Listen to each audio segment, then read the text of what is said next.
વિદ્યાર્થી મિત્રો, આ વિડીયોમાં આપણે સ્વાધ્યાયનો દાખલા નંબર 3.9 જોવાના છે.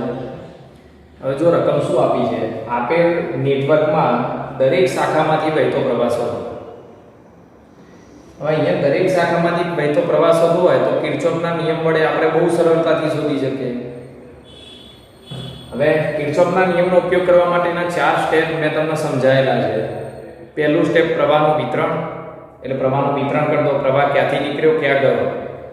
પછી માર્ગ પસંદ કરો, પછી કિર્ચોફના નિયમને વાપરો એ માર્ગ પર, અને પછી લોપની રીતનો ઉપયોગ કરી, મતલબ સાદું રૂપ આપો એટલે તમારો જવાબ આવી જાય.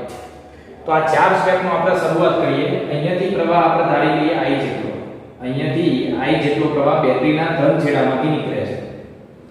I પ્રવાહ આગળ જાય, આ બાજુ ધારો કે I1 જતો હોય તો આ બાજુ આ પ્રવાહ I માઈનસ I1 થશે. હવે I1 પ્રવાહમાંથી આ બાજુ જે પ્રવાહ ગયો એનો હું ધારી લઉં I2. I1 માંથી I2 આમ જાય તો આ બાજુ કેટલો ગયો? આ જે પ્રવાહ છે એ I1 minus I2. I1 પ્રવાહમાંથી I2 આમ જાય તો આ બાજુ I1 માઈનસ I2 થાય. હવે જો I2 અહીંયાથી આવ્યો અને આ બાજુ I માઈનસ I1 આવ્યો તો બંને ભેગા થાય. અહીંયા અહીં બંને ભેગા મળીને આ બાજુ જાય એટલે I minus I1 plus I2.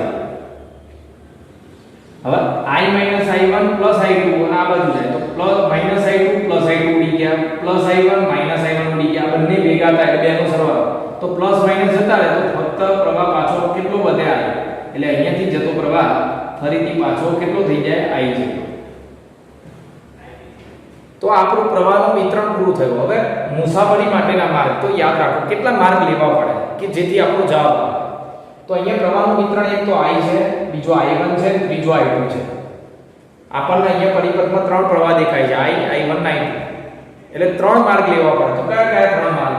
એક આ માર્ગ લઈ લો, બરોબર, બીજો આ માર્ગ લઈ લો અને ત્રીજો આ માર્ગ લઈ લો બેટરી સાથેનો.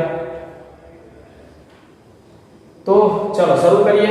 દરેક માર્ગ માટે કિર્ચોફનો નિયમ વાપરીએ. તો અહીંયાથી શરૂ કરીએ. પહેલા A B D A માર્ગ પર કિર્ચોફનો બીજો નિયમ વાપરતા. આ જે માર્ગ છે એના પર કિર્ચોફનો બીજો નિયમ વાપરી દીધો. બરોબર, તમે આ રીતે અહીંયા ગમે તે બાજુ ફરી શકો, આમ ક્લોકવાઇઝ કે એન્ટી ક્લોકવાઇઝ અહીંયાથી શરૂ કરી શકો ગમે તે. ચલો A થી તમે પહેલા B જવાનું છે, B થી D અને D થી A. તો A થી B જાઓ ત્યારે પ્રવાહની દિશામાં છો એટલે માઈનસ IR એટલે 10I1. પછી B થી D તો પણ પ્રવાહની દિશામાં એટલે માઈનસ 5I2. અને D થી A એટલે પ્રવાહની વિરુદ્ધ દિશામાં એટલે પ્લસ 5I માઈનસ I1. અને A પાસે પાછા પહોંચી ગયા એટલે બરાબર 0. ચલો હવે અહીંયા આ અંદર ગોળી નાખો એટલે માઈનસ 10I1 ઓછા 5I2 વત્તા 5I અને ઓછા 5I1 બરાબર 0. હવે આને ગોઠવીએ. આપણે શું કરીએ, I ને પહેલો રાખીએ એટલે 5I, પછી I1 ને રાખીએ એટલે 10 5 15 એટલે ઓછા 15I1 અને ઓછા 5I2 બરાબર 0. બરોબર. હજુ એક આને અલગ રીતે આ રીતે લખી શકાય. 5 વડે બંને બાજુ ભાગી નાખો. 5 વડે બંને બાજુ 5 વડે ભાગતા, બંને બાજુ 5 વડે ભાગી નાખો.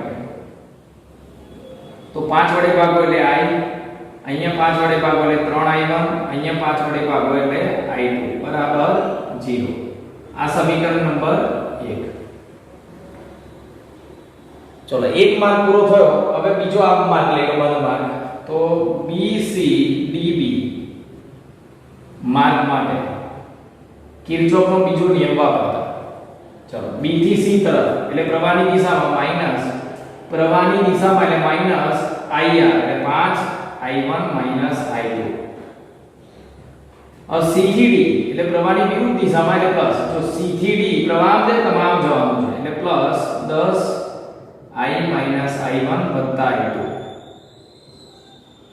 પછી D થી B એટલે પ્રવાહની વિરુદ્ધ દિશામાં એટલે પ્લસ 5I2 બરાબર 0. ચલો હવે અહીંયા અંદર ગુણી નાખો માઈનસ 5I1 વત્તા 5I2 ઓછા ઓછા વત્તા કરીએ વત્તા 10I ઓછા 10I1 વત્તા 10I2 વત્તા 5I2 બરાબર 0. તો એક કામ કરો આ 10I પેલો લઈ લો 10I પછી 5I1 આ 10I1 એટલે ઓછા 15I1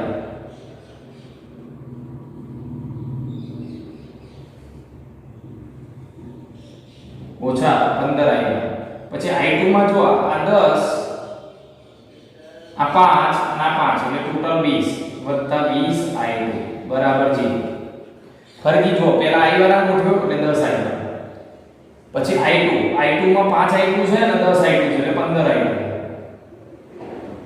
બંને પ્લસ છે જો 5I2 અને 10I2 બંને પ્લસ એટલે પ્લસ સોરી ભૂલ થઈ I1 જોવાનો તો આપણે પહેલા જો I વાળું પર 10I1 સોરી I વાળું 10I પછી I1 ઓછા 5I1 ઓછા 10I1 એટલે ઓછા 15I1 અને I2 વાળા પદ 3 છે એટલે 10 ને 5 15 ને 5 20 એટલે પ્લસ 20I2 ચલો હવે આમાં આને બંને બાજુ 5 વડે ભાગી નાખો આને પણ 5 વડે ભાગીએ આપણે બંને બાજુ 5 વડે ભાગતા તો 5 વડે ભાગો એટલે 2I 5 તો 10 એટલે આને 5 વડે ભાગો એટલે 3I1 અને આને 5 વડે ભાગો એટલે 4I2 બરાબર 0. સમીકરણ નંબર 2 બરોબર. ચલો હવે એક કામ કરો પહેલા બરોબર ધ્યાનથી જોજો આ બે માંથી હું I ને કેન્સલ કરી દઉં I ને ઉડાડી દઉં લોપની રીત લઈએ એમાં I ને આપણે કેન્સલ કરવો છે I ને ઉડાડવો હોય તો અહીંયા 2 વડે ગુણવા પડે એટલે સમીકરણ 1 ને 2 વડે ગુણી 2 સાથે લોપ લેતા હજુ એક બંધ માર્ક બાકી રહ્યો છે આપણે લેવાનો પણ એ પછી લઈએ છીએ આપણે.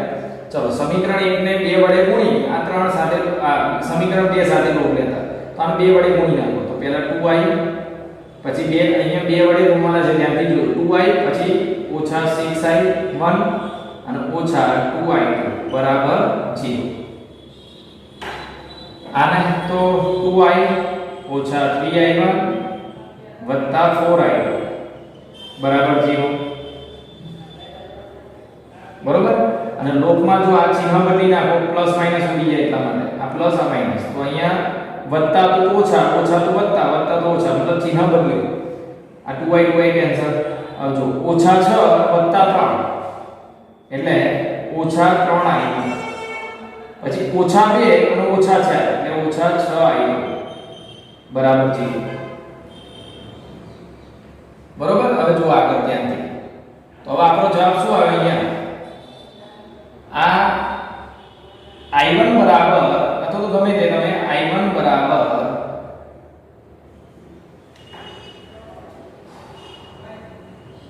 આને સમીકરણ અલગ લખી દઈએ જો હવે માઈનસ બંને બાજુથી કેન્સલ કરીએ આ I2 આ બદલાઈ ગયો એટલે ઓછા 3I1 બરાબર 6I2 બરોબર. આ એક સમીકરણ અને આમાં પાછું I1 બરાબર 6 ભાગ્યા 3 6 ના છેદમાં 3 એટલે 2I2 અને પાછું માઈનસ 2I. ચલો હવે આપણે બે માર્ક તો લઈ લીધા 3 પ્રવાહ છે 3 માર્ક લેવા જ પડે તો જ જવાબ આવે એટલે પહેલો માર્ક પૂરો કરે બીજો પૂરો કરે હવે ત્રીજો માર્ક. ત્રીજા માર્કમાં આપણે આ લઈ લઈએ A થી D D થી C C થી આમ લઈએ કાં તો ઉપરનો માર્ક લઈએ. ચલો તો ઉપરનો માર્ક લઈએ છીએ આપણે A થી B B થી C C થી E F A B C E F A માર્ગ પર કિર્ચોફનો બીજો નિયમ વાપરતા ચલો શરૂ કરો. પ્રવાહની દિશામાં એટલે -10I1 અહીંયા પ્રવાહની દિશામાં એટલે -5 I1 I2. અહીંયાથી તમે આમ જવાના છો. જો બેટરીમાં ઋણથી ધન છેડા તરફ, બેટરીમાં ઋણથી ધન એટલે 10 વોલ્ટ, ઋણથી ધન છેડા તરફ જાવ તો ધન લખવાનું 10 વોલ્ટ, અને પ્રવાહની દિશામાં એટલે પાછો -10 I, અને પાછા તમે એ પર પહોંચી ગયા એટલે બરાબર 0. બરોબર. ચાલો હવે અહીંયા -10 I1 -5 I1 વત્તા 5 I2 ઓછા 10 I, અને આ જે 10 છે બરાબરની આ બાજુ એટલે ઓછા 10.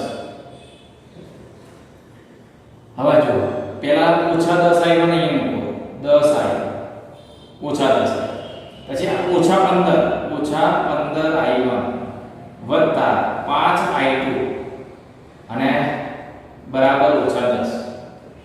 હવે આને પણ તમે 5 વડે ભાગી શકશો, ઓછા 5 વડે બંને બાજુ ભાગતા, ઓછા 5 વડે બંને બાજુ ભાગી નાખો. આ કૌંસમાં લખી દઈએ. ઓછા 5 ભાગો એટલે ચિહ્ન બદલાઈ જાય. એટલું યાદ રાખવાનું. 5 વડે એટલે 2I, 5 વડે ભાગો એટલે 3I1, આને 5 વડે ભાગો એટલે વત્તા I2, અને આને 5 વડે ભૂલ થઈ, અને આને 5 વડે ભાગો એટલે 2. જો 5 વડે ભાગો એટલે 5 દુ 10 એટલે 2, 5 3 15 અને 5 દુ 10 એટલે 5 વડે ભાગ્યા, અને આને પણ 5 વડે. આમ ચિહ્ન બદલી જાય. માઈનસ એટલે માઈનસ માઈનસ પ્લસ થઈ જાય. આ માઈનસ માઈનસ પ્લસ, આ પ્લસ માઈનસ માઈનસ થઈ જાય, અને આ માઈનસ માઈનસ પ્લસ થઈ જાય. આ ધ્યાન રાખજો તમે, આ જે બાબત મેં તમને કીધી. અને હવે અહીંયા શું કરીએ, આપણે બીજું કોઈ પદ ઉડાડી દઈએ. જો મને કયું પદ ઉડશે તો તમે આ બેનો રૂપ લઈ લો. 3I1 ને I2 આ બેનો સમીકરણ 1, આ સમીકરણ, અને આપણે નંબર આપી દઈએ 4, આનો નંબર આપી દઈએ 3. તો સમીકરણ 1 અને 4 નો લોપ લેતા હવે જો તો શું થશે? એક કામ કરો, આપણે આમાં પણ 2 ને જુગાડીએ, I ને જુગાડીએ. કેમ એવું કરીશું એનું કારણ તમને કહું પછી. તો અહીંયા સમીકરણ 1 ને 2 વડે ગુણી આની સાથે લોપ લઈ લો. બરોબર. ચલો તો અથવા તો બીજી રીતે બી છે, 2 વડે ગુણી આની સાથે લોપ લો તો ચાલે, કાં તો આ 2 નો લોપ લઈ લો, કારણ કે આમાં 2I છે તો ઉડી જશે. એટલે સમીકરણ 2 અને 4 નો લોપ લેતા. ચલો તો આ સમીકરણ 2 છે 2I 3I1 4I2 બરાબર 0, અને આ શું થશે 2I 3I1 I2 બરાબર 2. હવે આપણે I ને જ ઉડાડવાનો છે, યાદ રાખજો. I ને ઉડાડવા માટે આ પ્લસ નું માઈનસ, આ પ્લસ નું માઈનસ, આ માઈનસ નું પ્લસ, અને પ્લસ નું માઈનસ, બે ઉડી ગયા. ચલો -3 એટલે -6I1, અને +4 અને +I1 એટલે +5I2 બરાબર -2. આ -2. હવે તમે અહીંયા ગમે તે I1 ની કિંમત મૂકી દો એટલે -6 અને I1 ની કિંમત -2I2 +5I2 બરાબર -2. 6 ને 2 12 થાય, 12I2 ઓછા ઓછા વત્તા 6 દુ 12I2 વત્તા 5I2 ઓછા 2 એટલે ટોટલ જો 5 ને 12 એટલે 17 થઈ જશે. 6 દુ 12 ને વત્તા 5 એટલે 17I2 બરાબર -2. તો I2 બરાબર -2 ભાગ્યા 17. એટલે તમારો એક પ્રવાહ આવી ગયો I2. બરોબર. I2 આવી ગયો. હવે I1 કેવી રીતે લાવવાનો ધ્યાનથી જોજો. તો સમીકરણ 3 નો ઉપયોગ કરો. સમીકરણ 3 પરથી I2 આવી ગયો. I2 ની કિંમત અહીંયા મૂકી દો એટલે I1 બરાબર -2, અને અહીંયા -2 ભાગ્યા 17.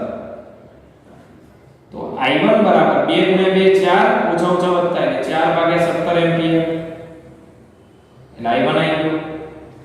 હવે I1 I2 બંને આવી ગયા તો તમે એક સમીકરણ ગમે તેમાં આમાં મૂકી દો. I1 I2 અહીંયા મૂકી દો સમીકરણ 1 માં. તો જો અહીંયા હું આ ભાગે કાઢી નાખું છું. બરોબર, ધ્યાનથી જોજો. I1 I2 બંને આવી ગયા. હવે આપણે એ બંને ક્યાં મૂકીશું? અહીંયા સમીકરણ 1 ની અંદર. તો અહીંયા હું લખી દઉં છું નીચે.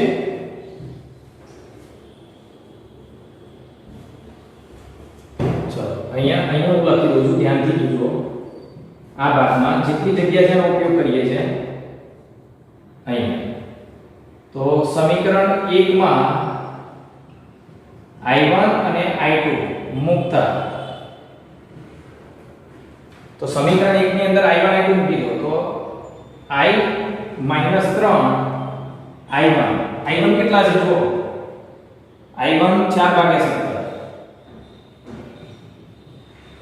અને ઓછા I2 ઓછા -2/17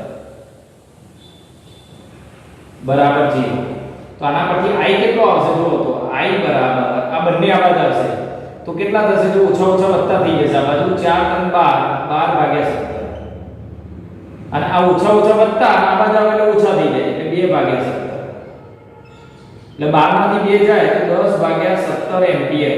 તો આ I નો જવાબ આવ્યો. I કેટલો હતો? 10/17. I1 કેટલો આવ્યો? 4/17. I2 કેટલો આવ્યો? 2/17 ઓછા 2/17. હવે તમારે દરેક શાખામાંથી વહેતો પ્રવાહ શોધવાનો છે, બરોબર? ધ્યાન આપજો. તો તમે શું લખશો અહીંયા? તો હું અહીંયા આ જગ્યાનો ઉપયોગ કરીને અહીંયા જ લખું છું, બધું ધ્યાનથી જોજો. અહીંયા પહેલી AB શાખામાં પ્રવાહ કેટલો? એ તો આવી ગયો આપણને. AB શાખામાં પ્રવાહ, દરેક શાખામાં પ્રવાહ. ચલો AB શાખામાં પ્રવાહ કેટલો? તો I1 છે. તો I1 તો કેટલો? 4/17. ચલો પછી આ અહીંયાથી બેટરીમાંથી નીકળતો પ્રવાહ કેટલો? એટલે અહીંયાથી CEFA આ શાખામાંથી પ્રવાહ કેટલો? એ તો I છે. એ તો તમારો 10/17 હતો. આ શાખામાંથી વહેતો પ્રવાહ I છે એટલે 10/17 હતો. તો આ કેટલો થશે? AD શાખાનો પ્રવાહ. જો હું સિમ્પલ કરું તમને, 10/17 માંથી આ 4/17 એટલે 10 માંથી 10/17 માંથી 4/17 તો આ 6/17 આવે. બહુ સિમ્પલ છે, એકદમ સરળ સમજો. આ તમારો કેટલો હતો? 10/17. એમાંથી આ કેટલો ગયો? 4/17. 10/17 માંથી 4/17 તો આ 6/17. 6 ને 4 10 થઈ જાય એટલે આ 6/17 આવે. હવે આ કેટલો આવ્યો? -2/17. આનો મતલબ સમજો. -2 એટલે આ પ્રવાહ આપણે ઉલટી દિશામાં ધાર્યો છે. આવું ના થાય. માઈનસ નિશાની શું સૂચવે છે? પ્રવાહ આમ જતો હશે. એટલે આ પ્રવાહ આ દિશામાં નથી, આપણી દિશા ઉલટી ધારી છે માટે માઈનસ આવ્યો. જો દિશા ઉપર ધારી હોય તો પ્લસ આવે. એટલે લખેલું આપણે જે સાબિત કરેલી બરોબર છે. નિશાની શું સૂચવે છે? તમારી પ્રવાહની દિશા ઉલટી હશે. હવે અહીંયાથી જો 2/17 અને અહીંયા 4/17 તો આ આવશે 6/17. BC 6/17. તમારે ગણવું હોય તો ગણી જોજો, તમારો જવાબ એટલો જ આવશે.